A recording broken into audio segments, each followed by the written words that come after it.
I thank all the speakers, chairpersons. We'll next move on to our next session. That's on Conundrum of Cardiac Maladies in ICU. I would like to call upon the Chief Moderator, Dr. Kolichalam, Senior Consultant, Sri Satya Sai Hospital, Whitefield, Bangalore, and the chairpersons, Dr. Saurabh Kole, in charge ITU and Department of Emergency Medicine, Bellevue Clinic, Kolkata, Dr. Raghunath Aladakatti, Consultant Intensivist, HOD Critical Care, GSCSM Hospital, Mysuru, Dr. Ganesh KM, Consultant Intensivist, Fortis Hospital, Bengaluru, Dr. Chandan Garud, Additional Director in Critical Care Medicine, Fortis Hospital, Bengaluru.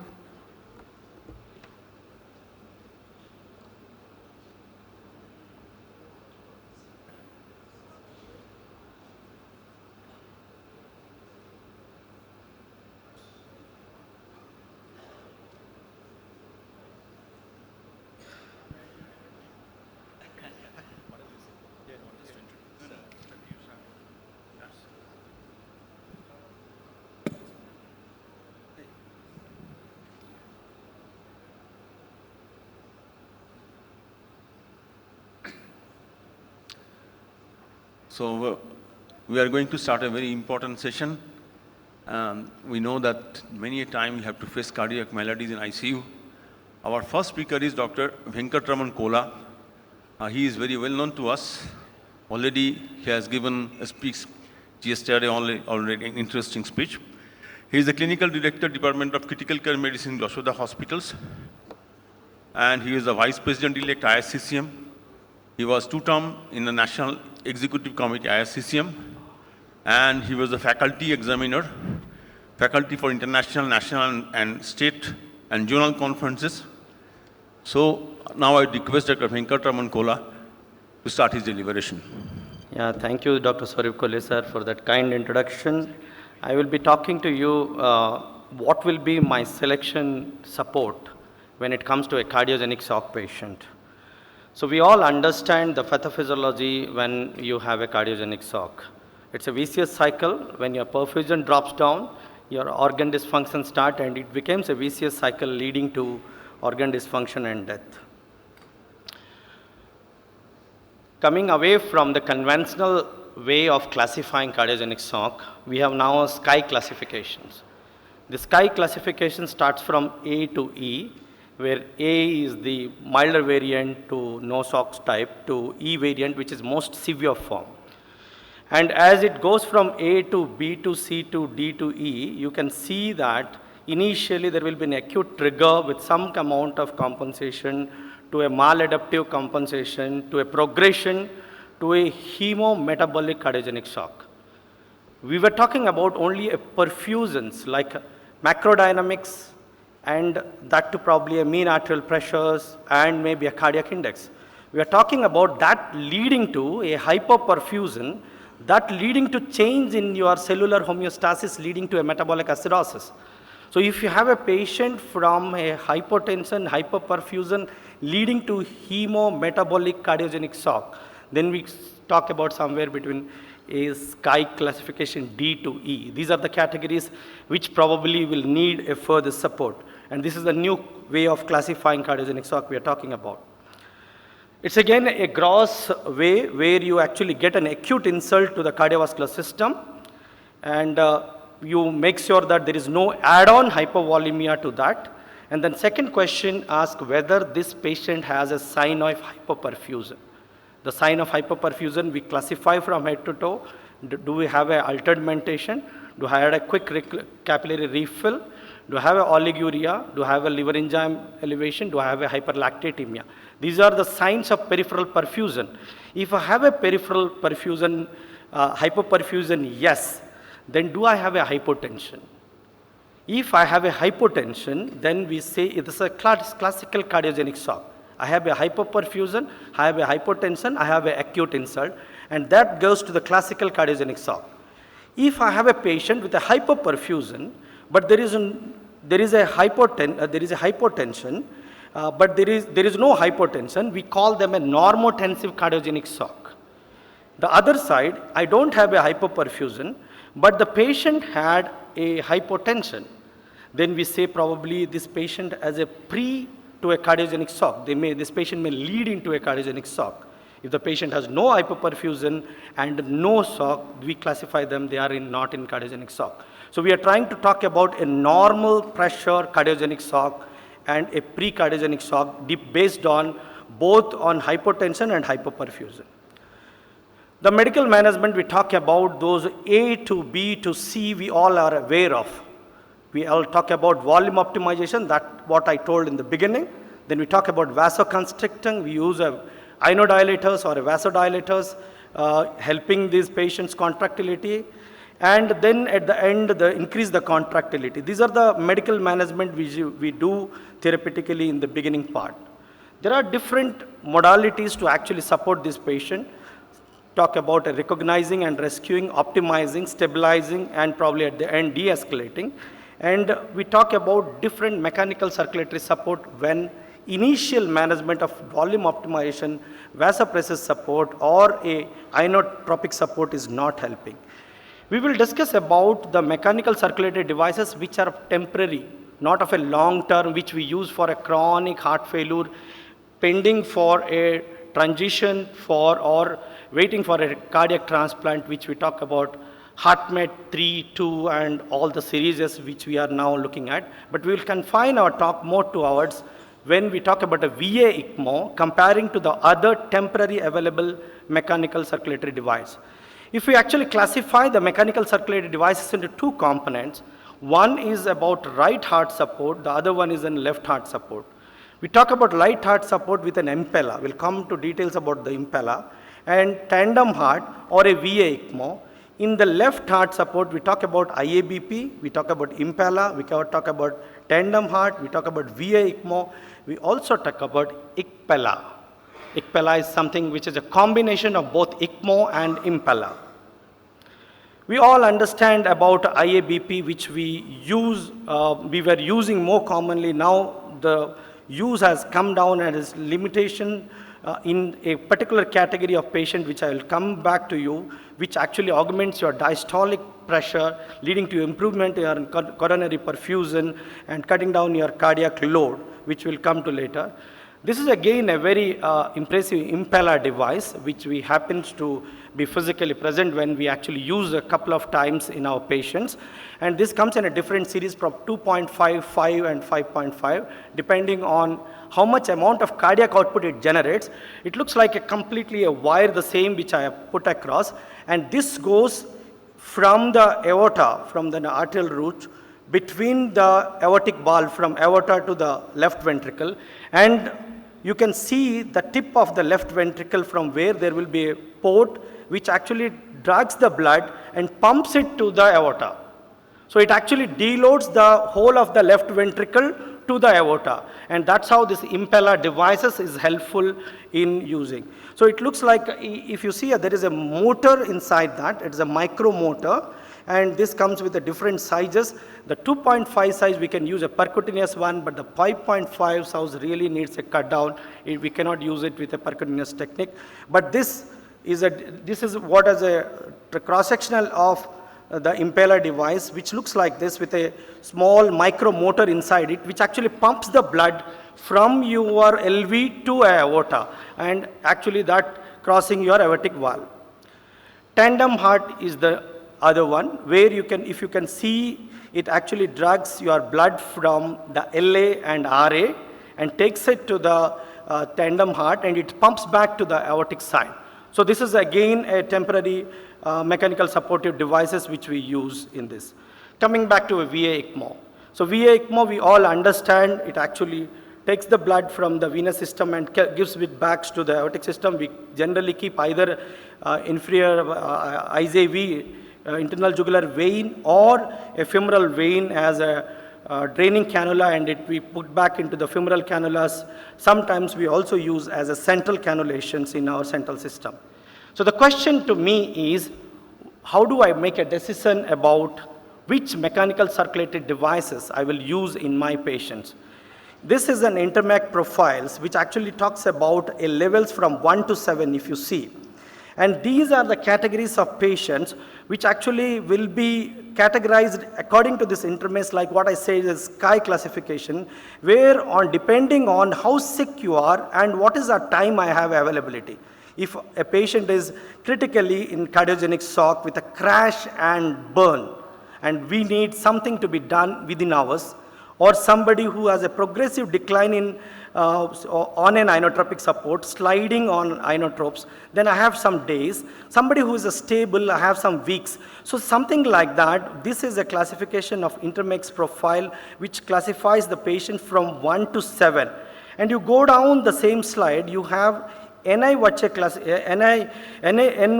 classification of class 3 to class 4. And here if you see, you have to overlap between intermax profile, NYHA classification, and if you see the data, most of the times when you have a patient with somewhere between 4 and 3 to 2 of your intermace profiles, these are the patients who received most of these mechanical circulatory devices, and FDA approves only to the class 3 and class 4 category of NYHA classification to this mechanical circulatory device. Where does it comes? Not all patients get this approval from your insurance company because these devices comes at a higher cost. So the intermix profiles, NYHA classification and indication need to be integrated there. This is again a slide which talks about different mechanical circulatory support systems which are all temporary, and this talks about the first one where your cardiac workload in a normal heart, if you use a IABP, there is a marginal reduction. If you use a VA ECMO, you will see there is no decrease in myocardial workload. The workload remains same. But as you progress to VA ECMO with the IABP, there is a marginal workload reduction, and Impella reduces into significant amount. Complete support like 5.5 liter Impella can reduce significantly. ECPella, which I am saying ECMO plus Impella, can take out a good amount of your cardiac output. So that's where I am talking about. VA ECMO cannot take out your cardiac workload. It will take out your venous system blood and it give it to your probably arterial system blood. The workload remains to be the same. These are the different kinds of mechanical circulatory devices which we use, and these are the different sizes of cannulas which has been used. And if you can see, depending on tricuspid valve issues, your Impella tandem heart cannot be used. We know severe aortic valve issues, I cannot use IABP. And if I don't have a suitable access with a very small vasculature with peripheral vascular disease, probably ECMO will be a challenge. And most of them are used somewhere between 14 days as for the recommendation of the manufacturer's use. And this is again a chart which talks about, if you see the LV unloading, and LV unloading happens in all, but in fact LV unloading goes in opposite direction in a VA ECMO. So that's where we were talking about. In a VA ECMO, your LV may overdistend and the unloading will not be a phenomenon there.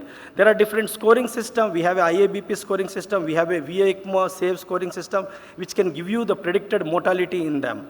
So coming to different trials, ECMO cardiogenic shock trial, which was a recent trial, which has not conclusive saying that the immediate implementation of ECMO has not shown to be beneficial.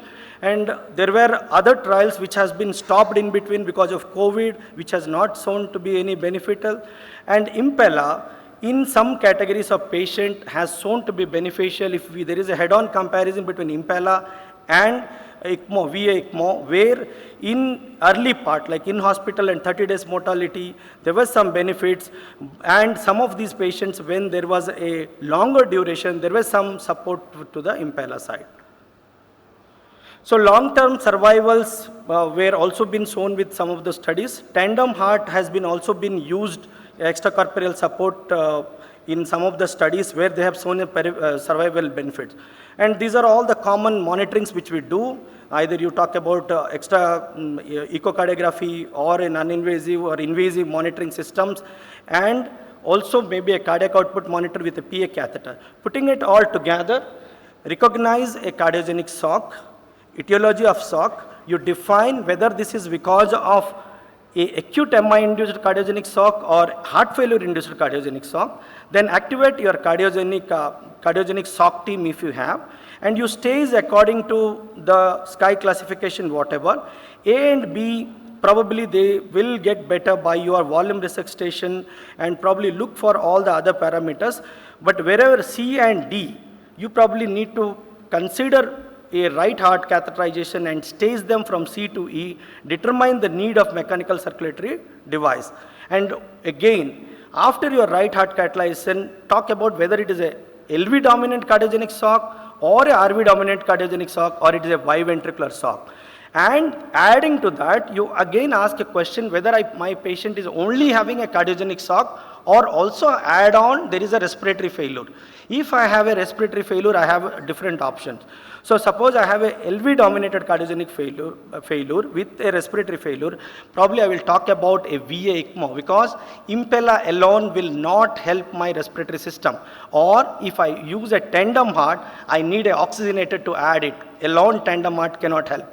In the similar way, if I have no respiratory failure, probably I can use Impella, I can use tandem heart, or I can use VA ECMO. In the similar way, in RV failure, we have a ProTech. If I have a only needing to help that there is no respiratory failure, then probably ProTech can be helpful.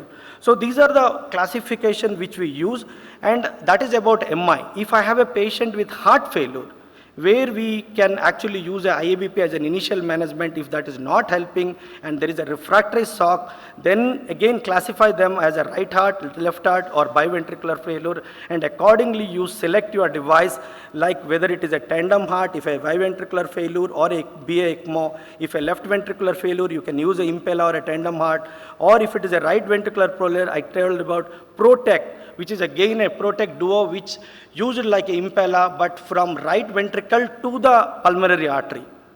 So again, weaning has been done in this way in different modalities. As I was telling about, Impella is a combination of ECMO with A. And in the conclusive slides, if you compare between a VA ECMO and mechanical circulatory device, your cost goes haywire high.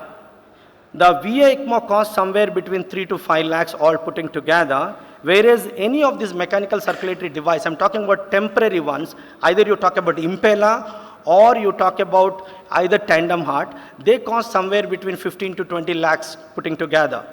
The LV oxygen demand is generally increased by a VA ECMO, but it has deloaded and it will be improved by your mechanical circulatory device. LV emptying needs a LV venting in case of VA ECMO, whereas it will be done with mechanical circulatory device. The use in cardiac arrest situations will only be possible with VA ECMO, whereas mechanical circulatory device cannot be used. In a biventricular support, I can use single VA ECMO. If I wanted a biventricular support, I need 2 tandems or a 2 kind of Impellas to support both ventricles. And take-home message is, which will I use? In any situation of eCPR, when the patient is in cardiac standstill, probably VA ECMO will be my preferred choice. If I have a patient with both cardiorespiratory arrest, probably I need a VA ECMO or a tandem heart with an oxygenator. If I have a very acute short period of temporary cardiac stunning with some kind of anaphylaxis or some kind of stimulation induced, I will probably prefer to a low cost model in India, that is a VA ECMO. Cost constraint, again a short period VA ECMO.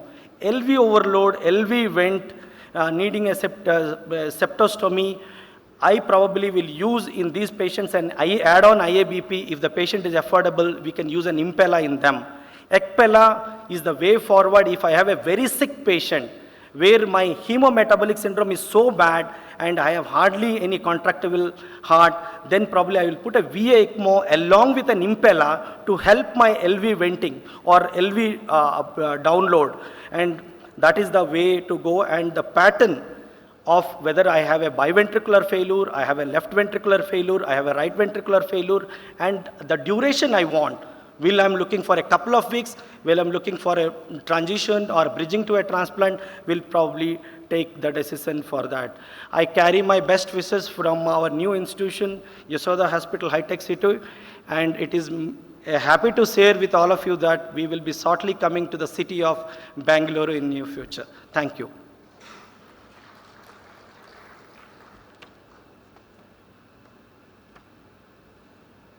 We'll take the questions at the end of the session. For the next talk, I would request Dr. Shivkumar MN to come and deliberate upon sepsis-induced myocardial dysfunction. Dr. Shivkumar is a AHA instructor. He's an instructor of basic assessment and support by the intensive care at Chinese University. He's an accredited teacher for IDCCM, IFCCM, and DRNB. He is a National Executive Committee member of Society of Neurocritical Care and is accreditation secretary-elect of Indian College of Critical Care Medicine. Over to you, Dr. Shivkumar. Thank you. Good afternoon. Good afternoon. Good afternoon. Okay. I think Venkat seems to be a very costly man. Okay. So, greetings again from Coimbatore and from my institution. I'll be talking on sepsis-induced myocardial dysfunction. Let me start by acknowledging my teachers who taught me anesthesia and critical care medicine. To start with, the prevalence of sepsis-induced myocardial dysfunction could be as high as 70%. Like many of the issues in clinical medicine, sepsis-induced myocardial dysfunction is poorly understood. There is no scarcity of literature, but many of them are subjective and there are a lot of conflicting results. And patients admitted with sepsis who are with male sex, who are younger age, who have a high lactate on admission are at high risk of developing a sepsis-induced myocardial dysfunction. There is no universal definitions. Multiple researchers have given multiple definitions. There should be a global hypokinesia within 3 days of septic shock. And many of them behave like acute on chronic heart failure, and most of them are self-limiting and they are reversible. This is one of the very good review article, and this is proposed criteria for sepsis-induced myocardial dysfunction. And this myocardial depression should last up to 10 days, and it could be biventricular, it could be either right or left ventricle, and it could be either systolic or diastolic, and it should be associated with a left ventricular dilatation, and as you all know, the coronaries should be normal. Coming to the incidence and timing of sepsis-induced myocardial dysfunction, many of the researchers have looked into it, and the main modality which they use to make a diagnosis of sepsis-induced myocardial dysfunction is not transthoracic, it is transesophageal echocardiography. The timing of study is from 6 hours to 48 hours, and the percentage of systolic dysfunction varies from 20% to as high as 65%. The word of caution here is the incidence will depend upon the timing of study, whether you have looked for it before resuscitation or after resuscitation, or you have to look at the loading status of the patient, how good is the preload and the afterload, and what is your study population. The incidence may vary if this patient has shock or if the patient has a sepsis. Coming to the pathophysiology, I will not be dwelling into it in detail. As in any other sepsis and organ dysfunction, it is the pro-inflammatory mediators which are released into the circulation. They cause vasodilatation, they increase the vascular permeability, they reduce the venous return, and they lead on to a cascade of events which further culminate in end organ failure like sepsis-induced myocardial dysfunction. And these are the various pathophysiological mechanisms like mitochondrial dysfunction, apoptosis, tissue hypoxia, and excessive inflammatory response. These plays a role in the pathophysiology. These are the three mechanisms which finally culminate in sepsis-induced cardiomyopathy, and these three mechanisms lead on from one to other, and they include impaired myocardial circulation, mitochondrial dysfunction, and direct myocardial depression.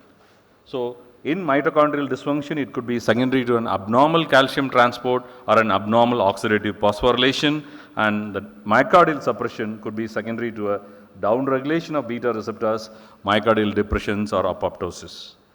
And the impaired myocardial circulation could be secondary to a ventricular arterial uncoupling, which I will be detailing in subsequent slides. And there is an associated microcirculatory dysfunction and endothelial dysfunction. These three events finally culminate in sepsis-induced cardiomyopathy.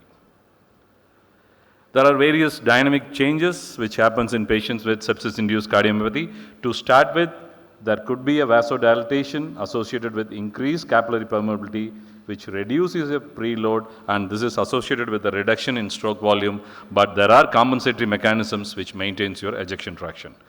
There is a resolution phase which happens subsequently where there is an increase in preload and the stroke volume is maintained, and this is associated with a decrease in ejection fraction. These patients who have an increased left ventricular end diastolic volume are the patients who do well. I'm sure we have listened to it again and again. The LV which dilates in patients with sepsis and who have more end diastolic volume, they are the one who are going to compensate well, and this is one of the prognostic marker, and these patients do very well compared to patients who have a reduced left ventricular end diastolic volume. Ventricular arterial coupling, this is very important, and this shows the interaction between the myocardial contractility and the arterial system, and this depends on the elastance ratio between the ventricle and the arterial system. And there is a complex calculation. I will not go into the details for the want of time. One word of caution whenever we discuss about sepsis-induced myocardial dysfunction is most of us, I think we do depend on the ejection fraction to make a diagnosis of sepsis-induced myocardial dysfunction. And particularly in early sepsis, many of these patients might have a normal ejection fraction. This could mislead you. So because of the reduction in afterload, many of these patients with severe sepsis and myocardial dysfunction may not have a reduction in ejection fraction. This probably we should be aware of. When do you suspect sepsis-induced myocardial dysfunction? Whenever you have a patient with severe sepsis and multi-organ failure progressing into shock, that is the time probably you should think of sepsis-induced myocardial dysfunction, and probably you should repeat your echo. Your prior echoes could be normal. As I said earlier, these patients has got a reduction in afterload, and probably if you're relying it too much on your ejection fraction, you could be misled. Quickly taking you through the echocardiographic findings in patients with sepsis-induced myocardial dysfunction. As far as the systolic function goes, as I said, probably the ejection fraction will be reduced, but probably you may not be entirely depending on this. And some of these patients with sepsis-induced myocardial dysfunction may have a hyperdynamic left ventricular function, and this may be associated with left ventricular outlet obstruction. This may compromise your cardiac output to a larger extent. And some of these patients have a diastolic dysfunction, and they have a reduced end diastolic volume because the relaxation of the ventricles are impaired. And many of these patients with sepsis-induced myocardial dysfunction do have an isolated RV dysfunction as well, and they have a reduced right ventricular end systolic volume. And because of ventricular interdependence, I think the septum gets shifted to your left side, your left ventricular preload is reduced, and probably this is going to reduce your left ventricular cardiac output as well. These are the echocardiographic findings you see in patients with sepsis-induced cardiomyopathy. To start with, these patients may have reduced ejection fraction. Again, I would like to reiterate, do not over-rely on it, and this may be misleading in early sepsis, and you could do a tissue Doppler imaging, but in this probably you may have to rely on proper angulation, and the pitfall with this tissue Doppler imaging is they are unidirectional. Coming to the global longitudinal strain, I think this is something which is catching up very well. This is nothing but you record the length of the left ventricle in both systole and diastole. This is a more reliable marker for your sepsis-induced myocardial dysfunction. This do not depend on your afterload, this do not depend on your angulation, and this is a good correlate in patients with septic shock for sepsis-induced myocardial dysfunction. And other parameters like your RA dysfunction and LV diastolic dysfunction, you tend to rely more on your guidance given by the imaging associations. And one word of caution here is when you look at diastolic dysfunction, probably the tachycardia could be one of the confounder, but that would interfere with your assessment of your diastolic dysfunction. Moving on, with the echocardiographic variables, which has got a good correlation with the prognosis of patient with sepsis-induced myocardic dysfunction. Probably the systolic function, particularly left ventricular systolic function, has got no good correlation in terms of both sensitivity and specificity for overall prognosis, and the diastolic function may be a better correlate of overall prognosis in patients with sepsis-induced myocardial dysfunction. But the most good correlation is seen with right ventricular dysfunction, though most of them are single center studies, but this could be a isolated marker for prognosis in patients with sepsis-induced myocardial dysfunction. So if you have to look at the echocardiographic finding, which could be a correlate of prognosis in these patients, RV dysfunction and diastolic dysfunction could be a better correlate. This is something to watch for in future. This is coming up in a good way, and this will be a reliable marker rather than ejection fraction in case of sepsis-induced myocardial dysfunction. What are the limitations in literature with regard to sepsis-induced myocardial dysfunction? There are some aspects which are related to patient factors, like most of them are observational studies with small sample size, and we are not sure of the pre-morbid status in many of these patients, and there are variations in comorbidities and treatment. And there are some factors which are related to echocardiogram which are limitations in literature, like the timing of your echo, and there are no standardization with regard to reference ranges. The other diagnostic tools are your biomarkers, and the biomarkers which are mainly studied are troponin and natriuretic peptide, and they are abnormal in sepsis and they are very non-specific. They could be elevated in any critically ill population, and they are not used for diagnosis or for any prognosis, but they may indicate you the severity of illness.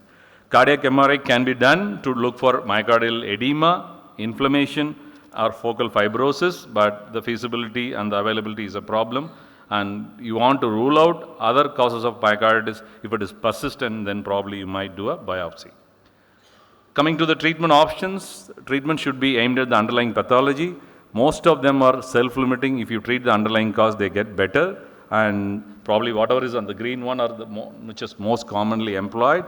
So you resuscitate them with fluid, you institute appropriate vasopressors, and despite appropriate fluid resuscitation and vasopressor therapy, they have a low cardiac output and they have hyperperfusion related to that, then probably you may use inotropes. And probably, as Venkat mentioned, I think the VA ECMO is the highest level of support you could offer in these kind of patients. And as per the recent surviving sepsis guidelines, we should not be offering levosimendan to this group of patients. I think one thing which I forgot to mention is, I think some of the beta blockers are being studied in these group of patients, and ivabradine is also, there is an ongoing paper which is looking at the benefit of ivabradine in patients with sepsis-induced myocardial dysfunction. As I mentioned earlier, these are the two recommendations from 2021 Surviving Sepsis Guideline. If you have a patient with sepsis-induced myocardial dysfunction, you have volume resuscitated them, you have started on vasopressors, still if they have a cardiac dysfunction and a hyperperfusion associated with it, probably you might start them on dobutamine, and these patients should not be started on levosimendan as there is no good amount of evidence to it. This is something to watch for. There is a lot of interest again being shown on dobutamine, and if your patients are not very tachycardic, they are not very arrhythmogenic, probably you could consider dobutamine in these group of patients. These are various modalities, various agents which have been used or which has been studied in the treatment of sepsis-induced myocardial dysfunction, starting from melatonin to gene therapy to GIK regimen, but none of them is validated at this point of time. And I would like to leave here. I think this is one of the entity which is not being well studied, and my important take-home message to all the postgraduate over here is, do not over-rely on LV function ejection fraction to make a diagnosis of sepsis-induced myocardial dysfunction, particularly in early sepsis. There are many other echocardiographic tools which could be a better correlate of, and what you need in treatment is probably treat the cause, and if you have hypoperfusion despite resuscitation, volume resuscitation and vasopressors, probably you might consider dobutamine. Thank you for the patient listening.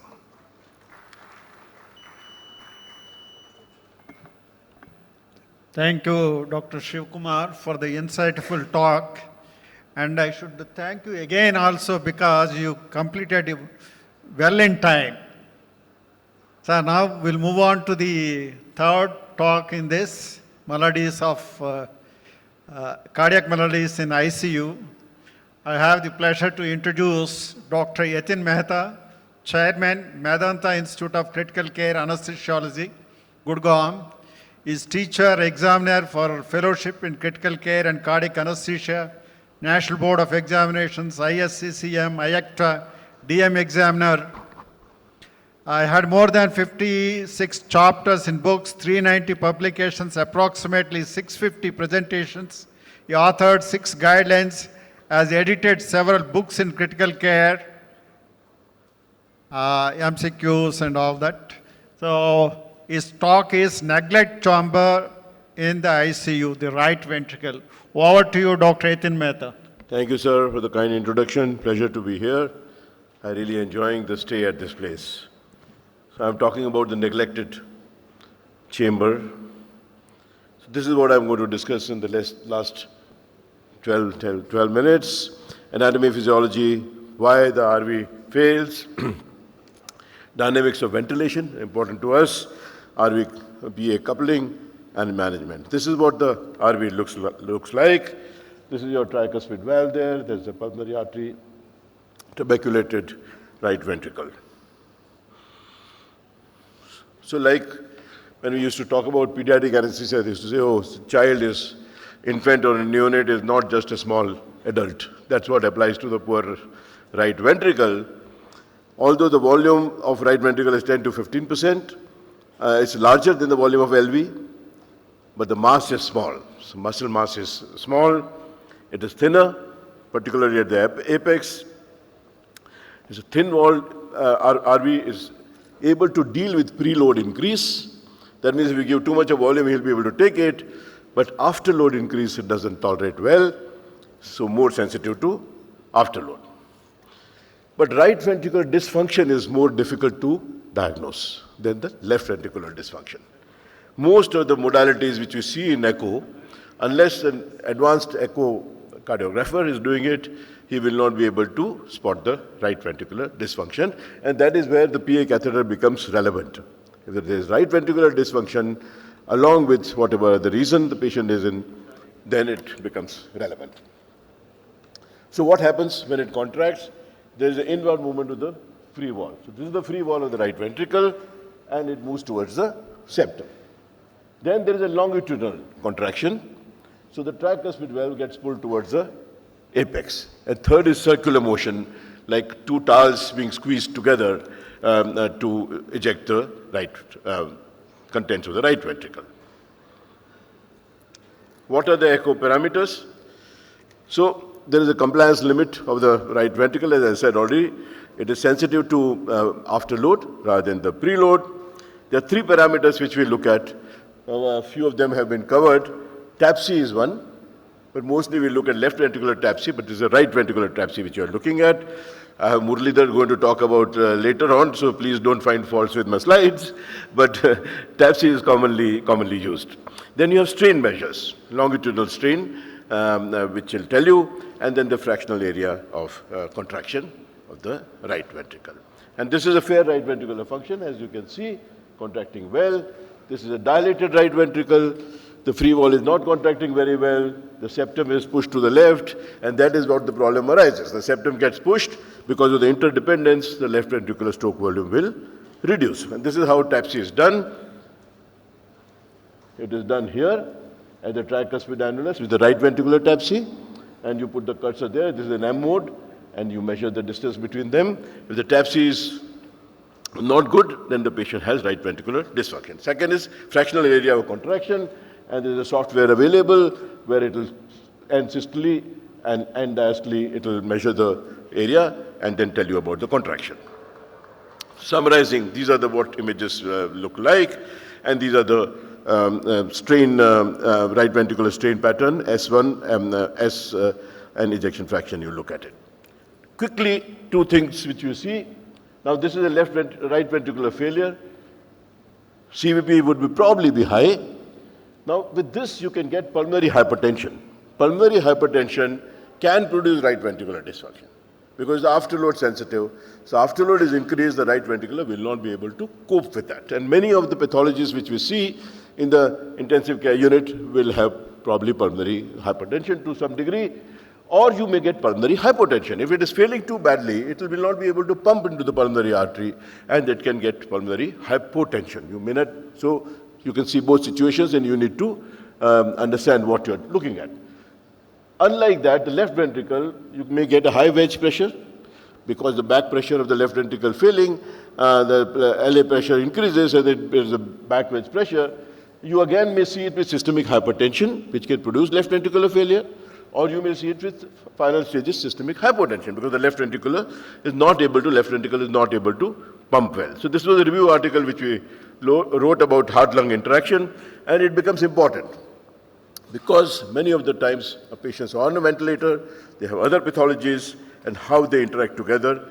Also important to understand ventricular interdependence, because once the right ventricle fails, it will push the septum to the left side, the left ventricular end diastolic volume will reduce, and the left ventricular stroke volume will reduce. So that is one has to keep that in mind.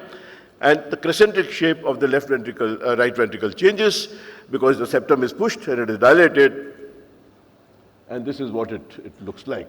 So this will become more elliptical, the left ventricle, and right ventricle becomes dilated. It is important to understand transmural pressure. Very few people understand it. It is basically the difference between the myocardial cavity and the intrapleural pressure. Intrapericardial pressure, but we consider pericardium is normal in most of the patients. So let's look at intrapleural pressure. So the difference between the two will determine the transmural pressure. And it's the transmural pressure which determines the afterload of the left ventricle, how much the left ventricle is going to be, or right ventricle going to be pumping. So let's look at quickly what happens during spontaneous ventilation and mechanical ventilation, because this is relevant to us. Now this is our arterial pressure trace. This is inspiration and that is expiration. This is a spontaneously breathing patient, and as you can see, the pleural pressure reduces. So the spontaneous breathing is good for the right ventricle, because what happens, the right ventricle preload decreases, which is good for the right ventricle. And on the other hand, the right ventricular filling will get improved, but the afterload will be reduced. So it will help the spontaneous ventilation is good for the right ventricle. Simplest thing for the postgraduates here to remember is right ventricle and left ventricle act in opposite manner. Mechanical ventilation and spontaneous ventilation have opposite effects. So that is one thing you keep it in mind. So this is why you see the trace like this. On the other hand, mechanical ventilation, now this is an upstroke. You can see the right ventricular preload decreases because intrathoracic pressure increases, and inspiration leads to increased intrathoracic pressure, so venous return is reduced. So right ventricular preload is reduced. Afterload mechanical ventilation increases because the direct pressure is the pleural pressure on the pulmonary arteries and the pulmonary circulation. So this is detrimental. Because of that, the pulmonary vascular resistance increases, hence right ventricular output will decrease during a mechanical ventilation. So mechanical ventilation, the transmural pressure is decreased in mechanical ventilation, so it is good for the left ventricle, it is bad for the, I'm just keeping it simple, for the right ventricle. How do you define right ventricular dysfunction? I will not go into perioperative causes, that's not relevant here, but CVP would be high, cardiac index would be low, absence of left, you have to rule out high pulmonary capillary wedge pressure or LA pressures, so filling pressure of the left ventricle should not be high, and right ventricular stroke work index is reduced. What are the causes? These are the commonest causes. What are relevant to us? Cor pulmonale, COPD, ARDS, sepsis, high ventilatory pressures, and pre-existent right ventricular dysfunction. This was a paper on COPD and RV dysfunction. Higher TAPSE value show a better right ventricular function and showed a better prognosis. Okay, this was the patients in COPD. What about sepsis? The commonest problem which we see. Well, inflammatory markers are increased in sepsis, as we know. Nitric oxide production is decreased, so pulmonary pressure it goes up, right ventricular afterload is increased. And endotoxins release also increases the PVR. Coming to pulmonary embolism, again, not an uncommon problem which we see. And this is what happens, sudden acute pulmonary embolism, this is normal, and the right ventricular dilates because it's not able to handle the afterload, pushes the septum to the left, and the left ventricular stroke volume decreases, and therefore this is where interdependence comes into play. So RV dysfunction is common in ARDS, which we see very often. Obviously, Dr. Venkat Kola has talked about the ECMO, so that is where it comes in, but ECMO results in sepsis are a little bit mixed compared to in other illnesses. How does one manage quickly? Well, treat the cause, obviously. Preload optimization, you can give a bit of fluid challenge, but it has to be guarded. It has to be small aliquots, and you have to see the response. You reduce the afterload, contractile support to the heart, and mechanical circulatory support. Finally, this is an algorithm. Acute RV failure, you can give small volume of preload optimization, contractile support, and afterload optimization. How does a preload optimization? Well, initially the patient may be hypovolemic. Give small aliquots of fluid and see how the patient responds. It is important to look at dynamic response to fluids and then keep the CVP within 8 to 12 millimeters of mercury. Afterload optimization, give low PEEP, low tidal ventilation. So keep your ventilatory pressure, plateau pressures low, and then contractile support to the heart. Dobutamine, milrinone, or sildenafil, I'll just quickly finish that. SVV and PPV, pulse pressure variation, stroke volume variation, are not very reliable in right ventricular dysfunction. I will not get into details of which vasopressors to use, but basically dobutamine, sildenafil, or milrinone are better for right ventricular dysfunction than for the left ventricle. But levosimendan has been not, although one paper did show some benefit of levosimendan, Morelli's paper, but otherwise the LEPEL trial has been negative trial. It has shown increased mortality because patients probably are vasodilated and right ventricular dysfunction is not an issue. You may use pulmonary vasodilators.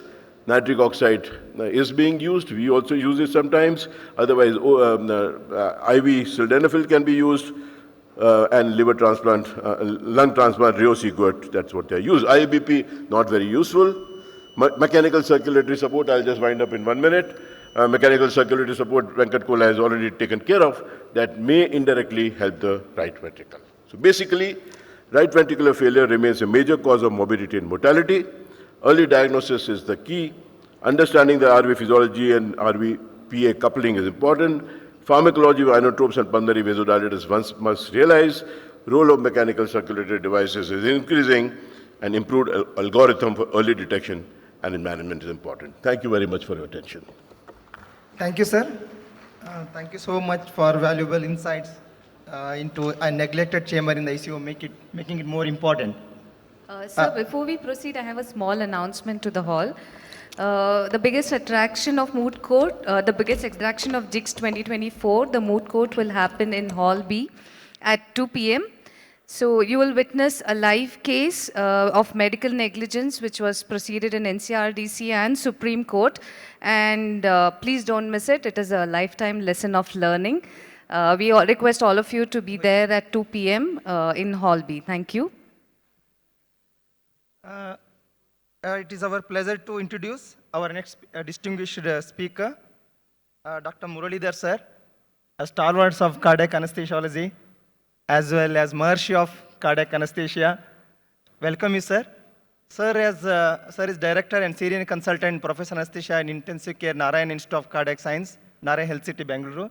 Sir is running even a fellowship in transesophageal echocardiography.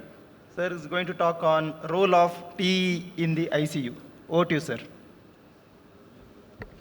Thank you very much for that kind introduction. In the next 12 minutes or so, I'll be dealing with the role of transesophageal echocardiography in the intensive care units. As you all know, after the inspection, palpation, percussion, and auscultation, ultrasound examination has become the fifth dimension of patient examination in most of the hospitals and healthcare settings. The reasons are obvious, and if you look at the cover of the major textbooks in critical care and cardiac anesthesia, they have put the picture of TEE on their cover page itself. It means that the TEE is a very prominent part of our care of these patients. I will be covering this topic in the headings mentioned here. The echocardiography in ICU is useful in assessing the hemodynamics, in evaluating patients who have hypoxemia, who are not responding to the conventional treatment, and when the reason is not clearly known, and in treatment and management of patients with bacterial endocarditis and surveillance of patients with cardiac disease in intensive care units. Traditionally, we use the transthoracic route, where most of the time we use the FATE protocol with subcostal, pleural, apical, and parasternal views to look at the heart to delineate the cardiac structures from front of the chest wall. But the transthoracic echocardiography may not be sufficient in these conditions mentioned in the next slide.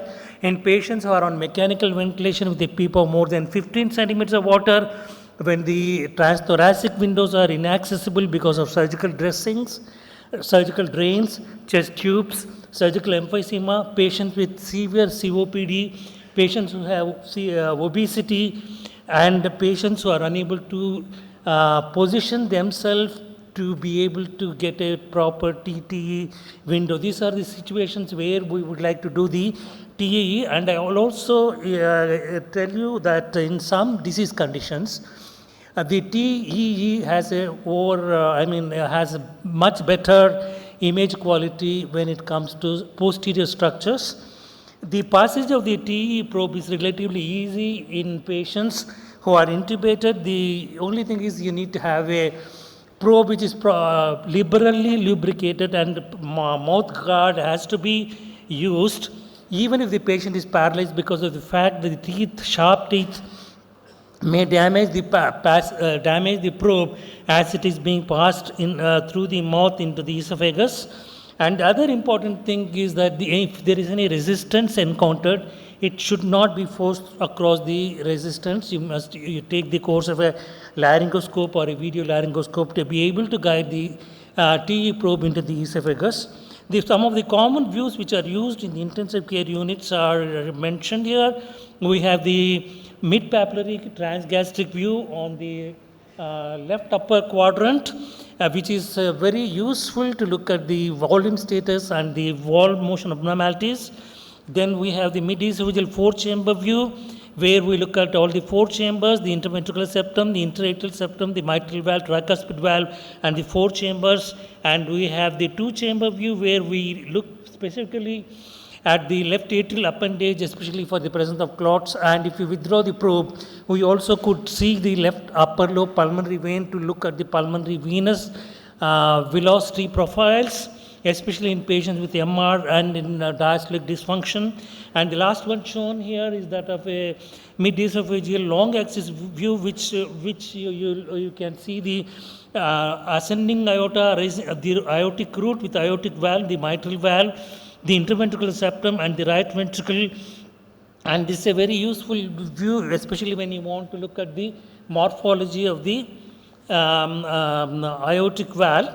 And this is the ascending aortic short axis view, where we see the ascending aorta in the cross section and the SVC at this side of the picture, and then the main pulmonary artery. And in patients who have pulmonary embolism, you may see a clot, as is shown in this picture. There's a clot in the right pulmonary artery. So this is a clear-cut case of pulmonary embolism. The advantages of TE over TT are mentioned here. The structures which are better visualized, as I already mentioned, is the posterior structures, especially when you want to look at aortic dissection. The LA thrombi in patients who have atrial fibrillation, prosthetic valve dysfunction, paravalvular leak, abscesses, etc. are better seen in TEE rather than in TTE. The indications for rescue TEE, there is slight overlap of the terminology which is being used in the recent literature. We have the critical care echocardiography, then we have the rescue TEE, and we have the POCUS. They have slight overlap, but they are slightly differently defined. But for our practical purposes, we are going to restrict our discussion today only for TEE in ICU. These are some of the indications which we have already mentioned.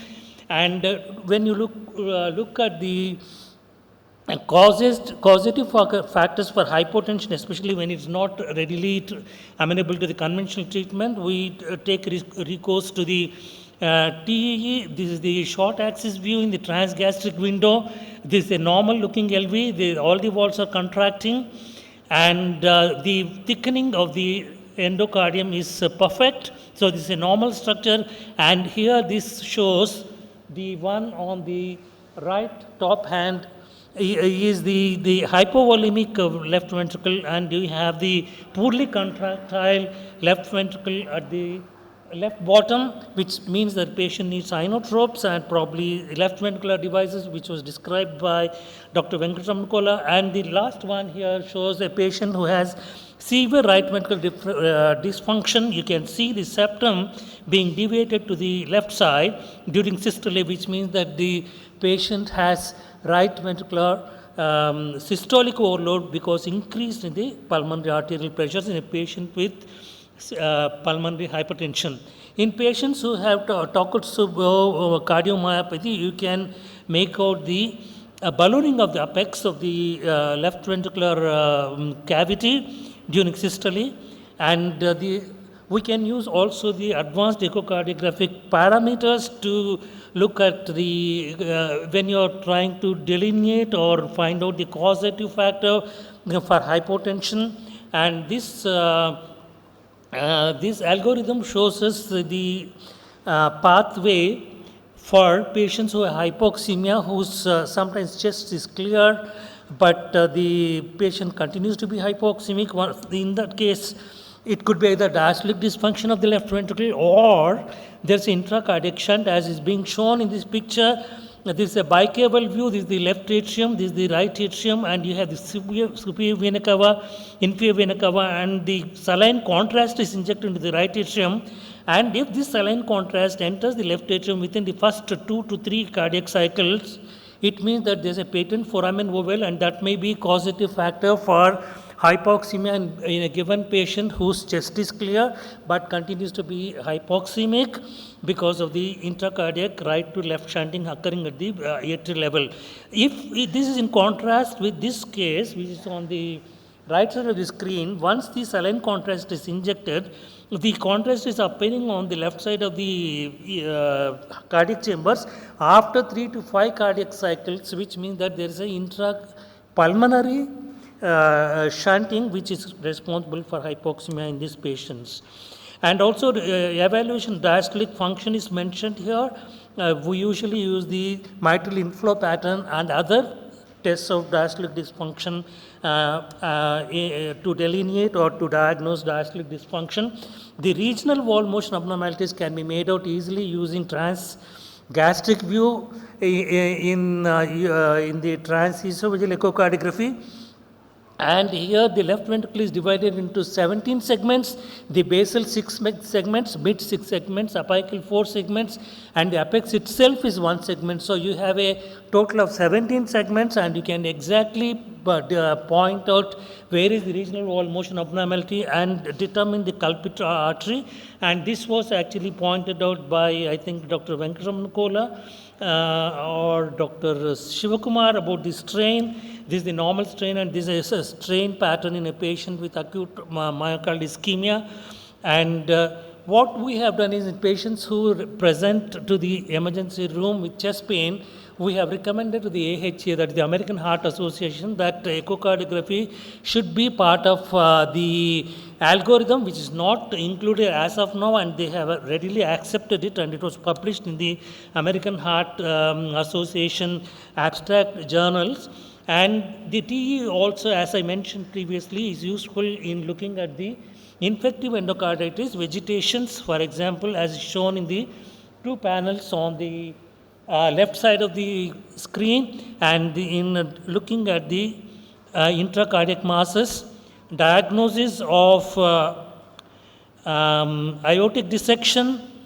The TE is as good as the MRI in diagnosis of ascending aortic dissections, that is the type 1 dissection. This is the abstract which was published in the AHA journal, where we have recommended the use of echocardiography in the algorithm in evaluation of chest pain, because we know that some of the patients develop chest pain for non-ischemic reasons. For the most important reason is, where we should not make a mistake, is the aortic dissection, where the patient develops chest pain, acute chest pain, which is radiating to the back, and if you mistake it for acute coronary syndrome and give thrombolytic therapy, and subsequently you know that this is not ischemic event, but a dissection, and if you subject that patient to, I have 1 more minute, dissection subject to surgery, the mortality rate is high, sky high.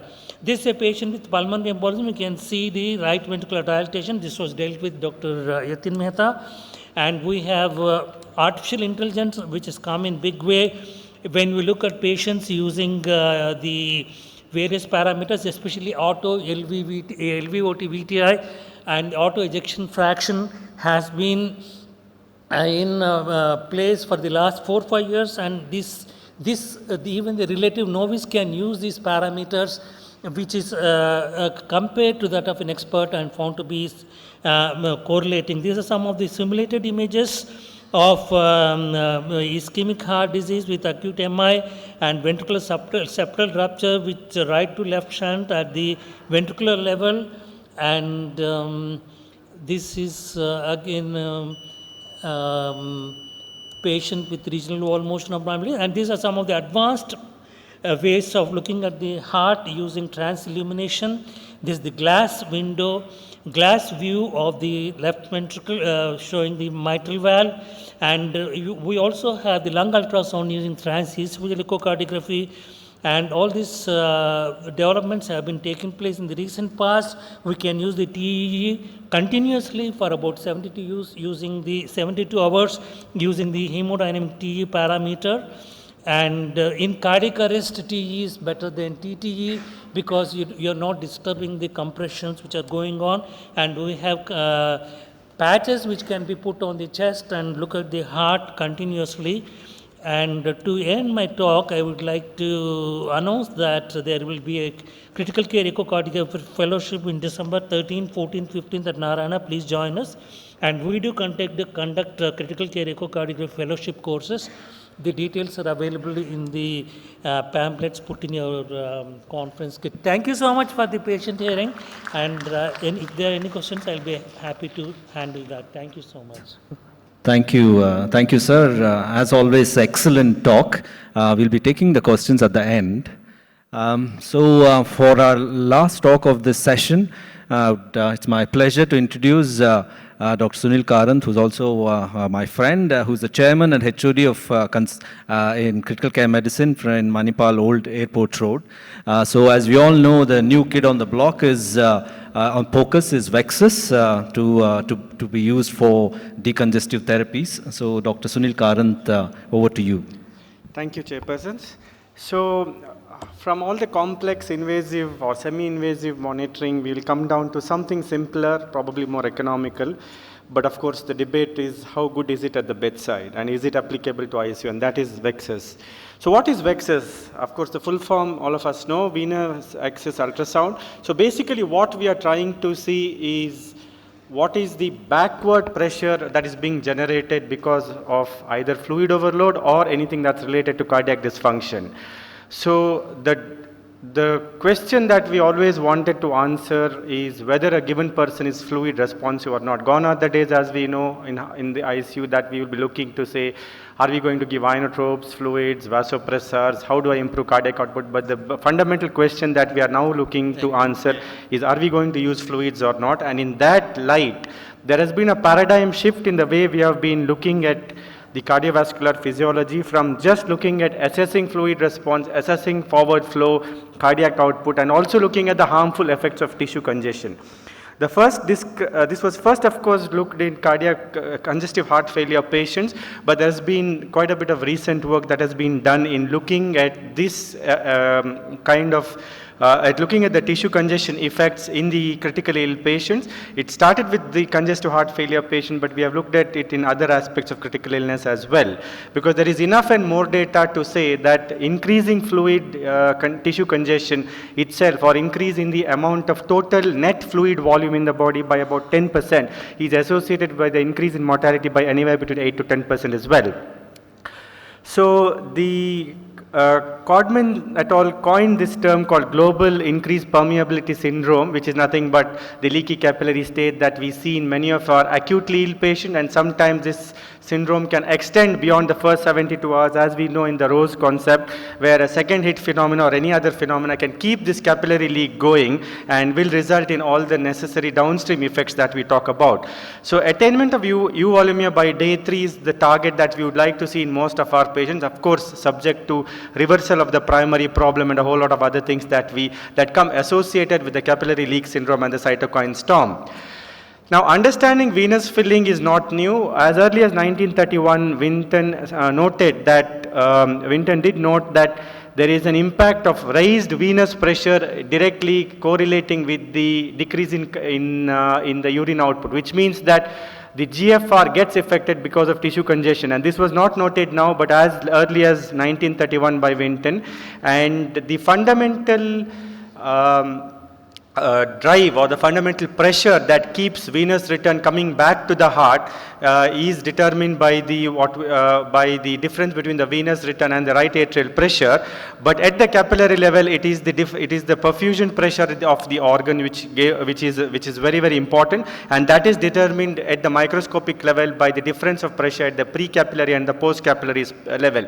But on a gross way of looking at it, we would be actually measuring the difference between the MAP and the CVP, which is nothing but the gross parameter of looking at the pre-capillary end of the spectrum, which is the mean arterial pressure, and the post-capillary, which is going to be the CVP. So the perfusion pressure of the organ will be determined at the microscopic level by these two capillary differences, but at the gross level, we'll be looking at it by difference of the MAP minus CVP. Now, this is where we would talk about the venous system compliance. I will not go into the details of it. Just for us to recap, what we need to understand is that the unstressed volume, which is the buffer stock of fluid that is there in the venous capacitance vessels, is not going to actively contribute into the venous return part of the, or contribute to the mean systemic filling pressure. Because as I already mentioned, mean systemic filling pressure is the one which is going to drive the venous return coming back into the heart, or is one of the main forces that determines that, and consequent to that, all the rest of the serial sort of flow of the blood from the venous system into the right heart follows. So the mean systemic filling pressure is largely determined by a whole lot of factors, but most important volume part that determines it is the stressed volume, which is the one which actually gives the lateral pressure on the venous walls. So the stressed volume part of the venous component is the one which is going to determine the mean systemic filling pressure, but not the non-stressed part.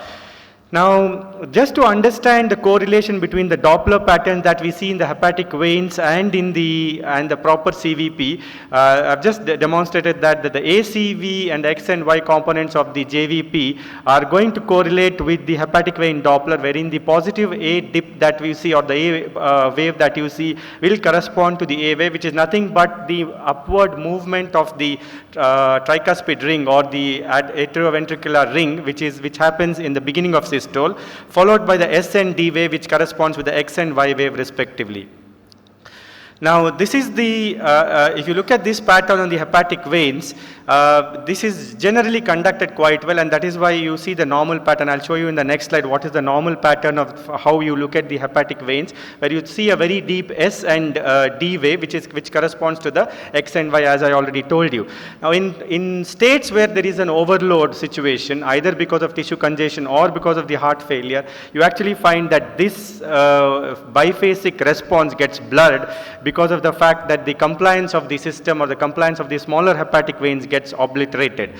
Now, on the other hand, the portal vein, we generally see a monophasic flow in general. That is because of the fact that the hepatic sinus or the portal vein do not directly connect to the systemic circulation. They connect through the hepatic sinusoids, which actually act as a filter, and therefore there is no direct reflection of the systemic venous changes on the on the portal vein.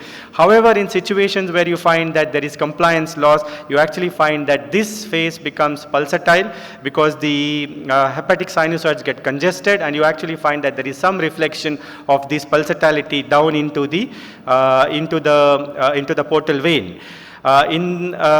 The third component of the VEXUS is the renal Doppler, the intrarenal Doppler, where we actually look at not the main renal vessels, but we look at the arcuate vessels. So it's very important to get to the arcuate artery vein when you actually look at putting the pulse wave Doppler, because otherwise you might actually get a false representation of these pulsations.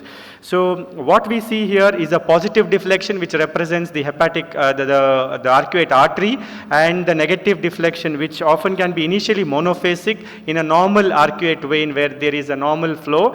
However, as the tissue starts getting congested, as the kidney starts getting congested, we actually find that this pattern also becomes pulsatile. So the probe positions, of course, are going to be the subcostal window, because we start by measuring the IVC and then angulate towards getting the good view of the hepatic vein and the portal vein. And for the renal vein, we would actually look at the lumbar, at the right hypochondriac region, either on the right or the left side. It's preferable to do it on the right side, just more from the ease of convenience, because you're already doing the subcostal vein, you're already doing the subcostal window, and you shift it to the right renal vein. Now, the crux of the entire talk is on this slide. So this is the whole representation of the VEXUS. I'm sure you have seen this slide many times. So the hepatic veins, as I said, the normal is the S by D, where there is a prominent S. The first step that happens as the congestion starts is that the S becomes shorter, and then you find that there is an S wave reversal where the S turns to be positive, and the diastolic negative wave is the only negative deflection that stays in a very severely abnormal congested hepatic vein.